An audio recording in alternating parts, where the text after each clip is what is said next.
Madam Deepbhai છે ને એ fat loss કરતા વેટ લોસ પર વધારે ફોકસ કરે છે, તો એમને વેટ લોસ અને ફેટ લોસ આ બંનેનો ડિફરન્સ એક્સપ્લેન કરજો ને.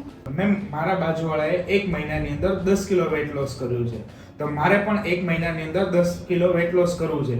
તો તમે કાંઈ બી કરીને મને 10 કિલો મારું 1 મહિનાની અંદર વેટ લોસ કરી આપો. તમે ડાયટ આપો, તમે કાંઈ બી કરીને મારે 1 મહિનાની અંદર 10 કિલો વેટ લોસ કરવું છે. ઓકે, વેટ લોસ અને ફેટ લોસ બહુ ડિફરન્ટ વસ્તુ છે. આપણું બોડી 5 પાર્ટમાં ડિવાઈડ છે: બોન્સ, મસલ્સ, ઓર્ગન, વોટર અને ફેટ. જ્યારે આપણે વેટ લોસની જર્ની પર હોઈએ ત્યારે બોન માસ લોસ થાય, મસલ્સ લોસ થાય, બોડીમાંથી વોટર લોસ થતું હોય છે, પ્લસ થોડું ઘણું ફેટ લોસ થતું હોય. બટ જ્યારે આપણે ફેટ લોસની પ્રોસેસ પર હોય ત્યારે બોન માસ ગેઇન થાય, મસલ્સ ગેઇન થાય, પ્લસ બોડીમાંથી સબક્યુટેનિયસ ફેટ અને વિસ્ટલ ફેટ એક્સ્ટ્રા છે એ બી રિડ્યુસ થતી હોય છે. ઓકે મેમ, હવે મને સમજાણું કે મારે વેટ લોસ કરતાં વધારે ફેટ લોસ પર વધારે ફોકસ કરવું જોઈએ. જો હવે પણ તમારે મારી જેમ ફેટ લોસ કરવું હોય તો તમે પણ આવો ફિગર એન્ડ ફિટમાં